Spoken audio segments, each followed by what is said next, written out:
Hi friends, welcome back to my channel. কেমন আছো তোমরা? আশা করি সবাই খুব ভালো আছো, সুস্থ আছো।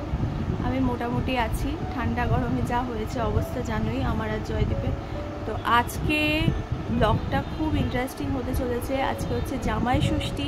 তো জামাই ষষ্ঠীর স্পেশাল ব্লগ তোমাদের কাছে আসবে, তার জন্য কিন্তু ধৈর্য ধরে বসতে হবে আর দেখতে হবে। আশা করি সবার খুব ভালো লাগবে। সারাদিন কী করছি না করছি তোমাদের সঙ্গে সব কিছু শেয়ার করব। তো চলো দিনটা শুরু করা যাক। সকাল যখন শুরু হয়ে গেছে তাহলে সকালবেলার যে কাজগুলো মানে বাসি কাজগুলো সেগুলোও শুরু করতে হবে, মানে শেষ করতে হবে, সরি। তো এখন আমি ওই কাঁথাগুলো গোছাচ্ছি। জানোই তো কেন আমাদের কাঁথা লাগে, এসির জন্য। তো বিছানাটা গুছিয়ে নিই। বিছানা গোছানো মানে একটা বড় কাজ ছাড়া। এই দেখো বিছানা গুছিয়ে পুরো পরিপাটি। এরপর একটু জল খেয়ে নিলাম, কেন কি সকালবেলা করে খালি পেটে আমি জল খাই। আর এখানে জলের বোতল কিছু ভরে নিলাম। এরপরে আমি যাচ্ছি ওয়াশরুমে। জামাই ষষ্ঠীর জন্য আমরা রেডি হয়ে গেছি, কাছে থেকে কাছে যাব, তাই জন্য বেশি সাজগোজ করিনি।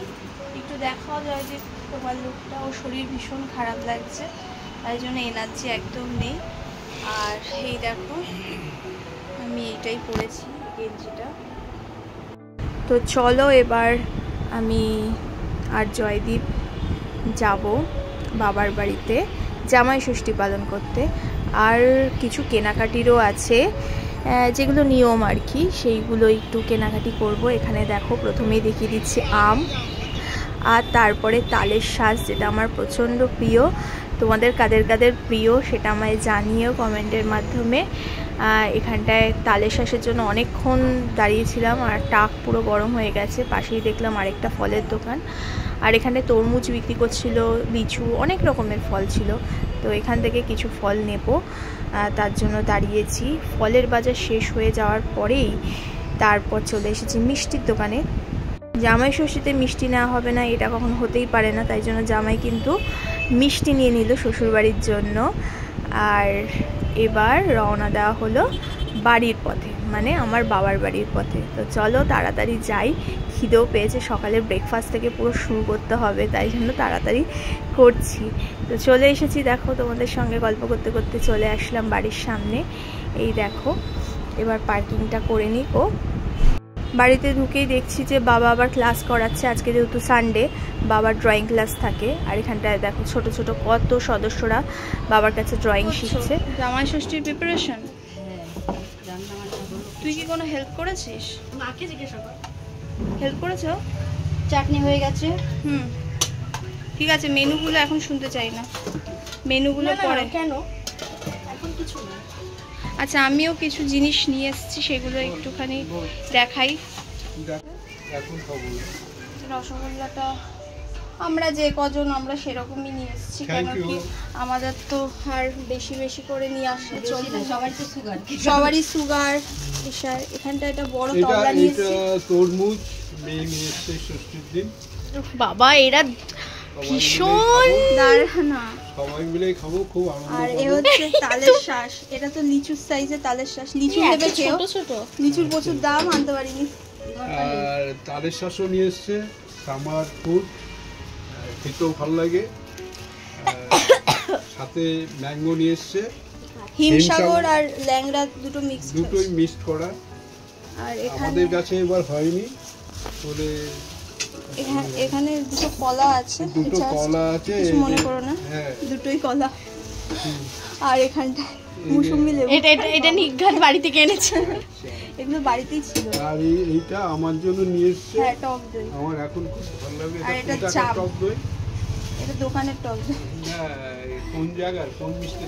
এটা হচ্ছে দেশপ্রাণ নেই, দেশপ্রাণ না, হালতু মোড়ে একটা খুব সুন্দর মিষ্টির দোকান। কিশোর, এই কিশোর বলছি, ওই মিষ্টির দোকান। ক্ষীরদ দেখছি, তাই জন্য এইটুকুনি আমরা নিয়ে এসেছি। যথেষ্ট, এর চেয়ে আমি বড় কিছু আশা করি না। আর যেটা তোমাদের ড্রেস দেওয়ার সেটা তো দেওয়া হয়ে, গিফট আগেই দেওয়া হয়ে গেছে, সেগুলো তোমাদের সঙ্গে শেয়ার করা হয়নি, পরে শেয়ার করবো। টক দই খাও। এখন বাজে প্রায় 12টার সময় আমরা ব্রেকফাস্ট করব। সকালবেলা তো চার বিস্কিট খেয়ে এসেছি, তো কি ব্রেকফাস্ট করব সেটা তোমরা দেখো। আনছে ব্রেকফাস্টটা, না এটা ওর। Wow tasty tasty chowmein. একটু এটা একটু নিয়ে আসো তো। দেখ লাগছে, দেখ মা করেছে, কেনা সসের মতন লাগছে। দেখ সসটা কেনা। কেনা নয়, মানে ওই পাউচগুলো থাকে না ছোট ছোট। চলো তাহলে তাড়াতাড়ি খেয়ে নিই সকালের ব্রেকফাস্টটা, আবার পেট খালি করতে হবে তো। খেয়ে দিয়ে এখন শুয়ে আছি, খুব ক্লান্ত লাগছে।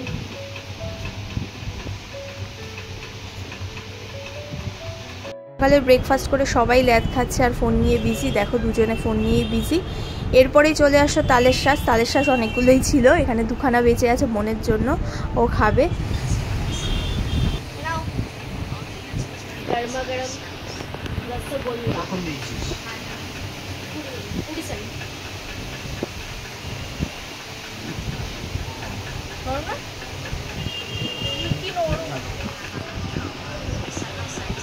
ওর দিদি ওর খাবো না আমি। ওকে একটা খাওয়া রে, গরম রসগোল্লা। গরম। গরম রসগোল্লা জ্বরের মধ্যে খুব ভালো হয়। ফাইনালি টাইম চলে আসলো গোছ গাছের মানে লাঞ্চের। সবকিছু রেডি হয়ে গেছে। ওই প্লেটটা কোথায় গো? রেডি হয়ে গেছে। হ্যাঁ রিয়াকে জল চুকিতে দেবো। এখন জাস্ট বসবে আর খাবে। পুরোটা রেডি হয়ে যাক, তারপর তোমাদেরকে দেখাচ্ছি। লাঞ্চের থালি মানে জামাইয়ের স্পেশাল লাঞ্চের থালি রেডি হয়ে গেছে। দেখো কি সুন্দরভাবে আয়োজন করা হয়েছে আর কত সুন্দর লাগে দেখতে, বেশ ভালো ফিল হয়। এটা পরে আমি ঘুরতে যাবো। বাহ, ভালো হয়েছে তো। বড় হয়নি? ছোট হবে নাকি দেখো। আবার পরে বসলে যদি আবার খাওয়া না না, ও এখন পরে বসবে না। এটা ঠিক আছে। এরকম গেঞ্জি নেই আমার। যেন ও পুরো ইসে তাতে বুনে এনেছে। ওই পাখাটা সো জামাইয়ের থালিতে কি কি আছে মেনুগুলো তোমাদেরকে বলেই দিই। 5 রকমের ভাজা আছে, ঢেঁড়স, আলু, পটল, কুমড়ো আর চিকেন পকোড়া। এটা ভাজার মধ্যে ডাল আছে, পটল পোস্ত আছে, মানে চিংড়ি মাছ বাটা দিয়ে চিংড়ি মাছের মালাইকারি আছে, বোয়াল মাছ যেটা জয়দীপ খেতে খুব ভালোবাসে, এটা আছে মাটন। এখানে আছে চাটনি, পাঁপড়, এখানে স্যালাড আছে, আর আছে ফল আর মিষ্টি। তো জমজমাট একটা আয়োজন হয়েছে। এবারে তুলনামূলক কম, অন্যান্য বারে এর থেকেও অনেক বেশি থাকে। তো জামাই বসে গেছে খেতে, তো চলো। এই দেখো এবার ও খেতে বসেছে, বাবাও খেতে বসেছে, বাবার প্রায় শেষ খাওয়া। এবার আমার থালিটাও রেডি হয়ে গেছে। চলো এবার খাওয়া স্টার্ট করা যাক, খেয়ে দিয়ে দেখা হচ্ছে। কাপড়টা এবার সরিয়ে দে, কাপড়টাই সরিয়ে যাবে। কাপড়টা খাওয়া দাওয়া শেষ করার পর জয়দীপ গেছে পানের দোকানে পান আনতে। মার জন্য একটা, বোনের জন্য একটা, নিজের জন্য একটা পান নিয়ে এসছে। আমি পান খাবো না। তো এই দেখো একজন পান খাচ্ছে, দেখো কত ঢং করে পানটা খাচ্ছে, মিষ্টি পান। খাওয়া দাওয়ার পর জমজমাট খাওয়া দাওয়ার পর এই মিষ্টি পান খেলে বেশ একটা ফ্লেভার আসে মুখে। খাওয়া দাওয়া শেষ, এবার যাচ্ছি হচ্ছে শ্বশুরবাড়ি চলে যাচ্ছি। কেন যাচ্ছি এত তাড়াতাড়ি সেটা তোমাদের বলবো পরে। আর জানো আমি হাউস কোট পরেই শ্বশুরবাড়ি আজকে চলে গেছি, সঙ্গে একটা ওড়না নিয়েছিলাম, নাইটির উপরে হাউস কোট জড়িয়ে চলে গেছি শ্বশুরবাড়ি। এখন আমি চলে এসেছি এই বাড়িতে, এখন বাজে বিকেল 5টা। এই বাড়িতে এত তাড়াতাড়ি চলে আসবার কারণ হচ্ছে মা আর বোন একটু বেরিয়েছে, আবার রাত্রিবেলা যাব। বাবা ক্লাস করাচ্ছে, বাবা আবার ক্লাসেও যাবে, মানে করাতে, মানে অন্য বাড়িতে ক্লাস করাতে যাবে। তাই ওই বাড়িতে পুরো ফাঁকা, তো কি করব, তাই চলে আসলাম। দুজনেরই শরীর খুব খারাপ, তো এখন অনেক মহাভোজন খাওয়ার পরে এখন একটু শোবো, রেস্ট নেব। তো চলো একটু রেস্ট নিয়ে নিই, তারপর বিকেলে আবার দেখা হচ্ছে। বিকেল তো হয়েই গেছে, মানে আর 1 ঘন্টা 2 ঘন্টা পর দেখা হচ্ছে। নাকটা এত চুলকাচ্ছে আর নাক দিয়ে জল পড়ছে, চোখ ঝলঝল করছে। হ্যাঁ